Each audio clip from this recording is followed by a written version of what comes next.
Ассаламу алейкум, друзья! Сегодня я продолжаю цикл видео популярно об уйгурах. И сегодня я затрону тему а, российско-уйгурских взаимоотношений, то есть истории с конца XIX века и, если времени хватит, до середины XX века. Если вы помните по истории, значит, Англия, она вела достаточно обширную деятельность, торговую деятельность в Индии, да, то есть, по сути, она Индию оккупировала, и все товаропотоки, которые шли в Европу и в Россию, осуществляла Англия. Конечно, благодаря своему военно-морскому флоту, то есть это все осуществляла Ост-Индийская компания. Поэтому найти путь в Индию, откуда можно получать выгодно товар и не зависеть от Англии, было такой очень важной целью для России. И Россия начала посылать свои экспедиции, которые могли бы достичь Индии, но в силу того, что расстояния были очень большими и, скажем, преодолеть ту же самую Казахскую степь зимой было практически невыполнимой задачей, потому что экспедиция просто могла погибнуть. Русские построили ряд казачьих военных укреплений.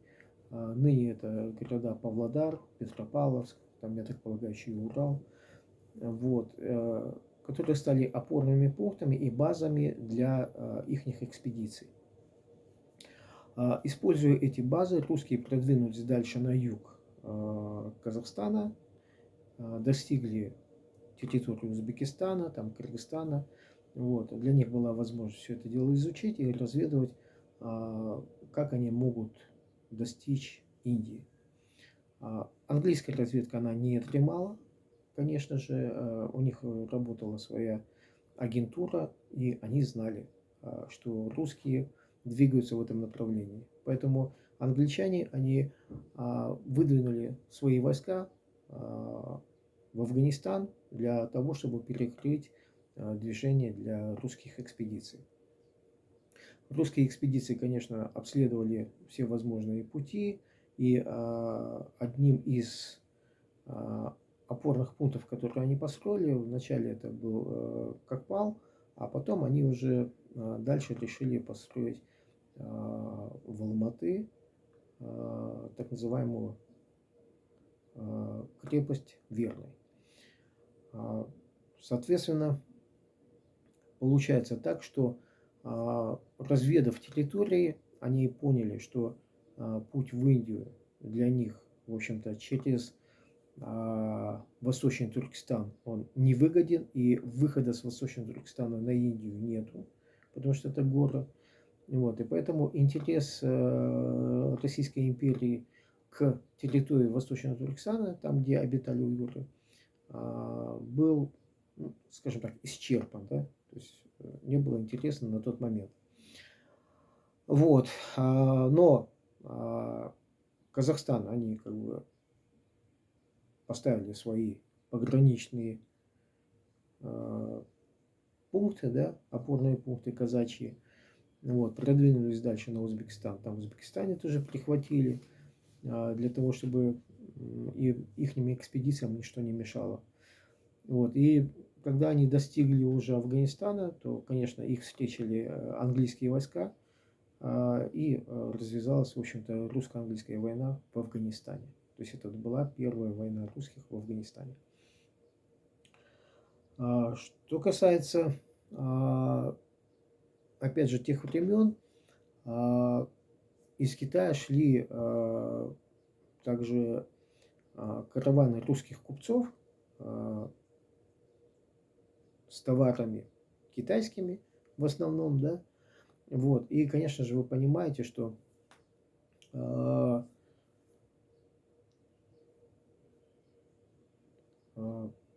казахские племена, да, кочевые, они осуществляли не только выпас скота, но и занимались грабежом.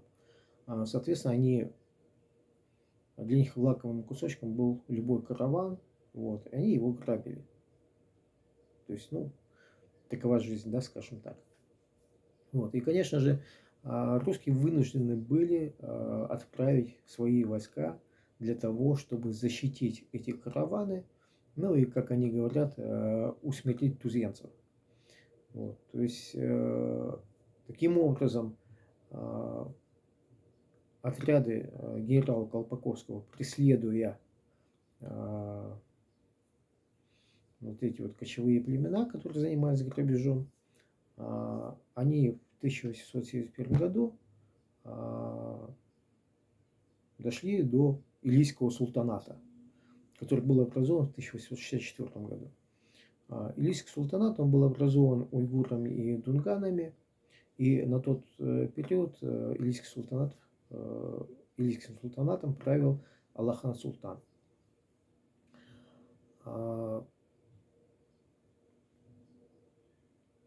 На западе территория Илийского султаната, она ограничивалась, где-то доходила до озера Балхаш и захватывала территорию Семиречья, всего Семиречья. Ну, соответственно, на востоке она доходила там чуть далее Кульджи, да, скажем. Вот. Таким образом получилось, что казахский род албанов, который преследовался русскими войсками Колпаковского, вынужден был скрыться на территории Илийского султаната. И возглавлял этот казахский род хан Тазабек. Численность их была где-то порядка 15 тысяч человек. Генерал Колпаковский выдвинул ультиматум Аллахан Султану, сказал: или вы выдаете этих бандитов, или же, значит, мы уничтожаем ваш султанат.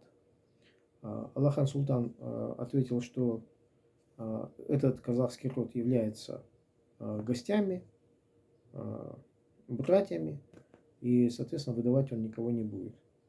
Ну, на что последовало вторжение российских войск, Илийский султанат был уничтожен. Вот. И, соответственно, был прихвачен российскими войсками и включен в состав Российской империи. Получается таким образом, что далее вот эта экспансия была неинтересна. Российские войска закрепились вот на территории Семиречья, и там как раз и была образована вот эта вот крепость Верный. Если мы говорить будем о том, что дальше происходило, то есть было подписано 3 договора между Россией и Китаем, 2 чукчанских и 1 санкт-петербургский, где обговаривалась демилитаризация границ между Россией и Китаем, начиная вот со спорных территорий на Дальнем Востоке, и, конечно же, вот между Россией и Китаем по территории нынешнего Восточного Туркестана и Казахстана. Таким образом, получается, что та область, где изначально находились уйгурские села, начиная от Кальжата и заканчивая, я не знаю, там многими селами, которые под Алматой, вот и так далее, это были, в общем-то, уйгурские земледельцы. Их называли таранчи. Вот. Они были как бы прихвачены по этим договорам. Эти территории Россия не возвращала Китаю. Вот, но за то, что Россия навела порядок, как они там между Китаем и Россией обговорили, что Россия навела порядок на территориях Китая, Китай должен был заплатить контрибуцию. Вот. Китай на это согласился, он в то время был слаб, соответственно, и Россия обговорила, что территория части Илийского султаната, она остается в составе Российской империи. В то время, значит, когда войска генерала Колпаковского захватили Илийский султанат, русские клятвенно обещались перед уйгурами, что они их не сдадут Китаю. Вот. И частично этот договор был, как бы, обещание выполнено, да, то есть они отцепили часть территории и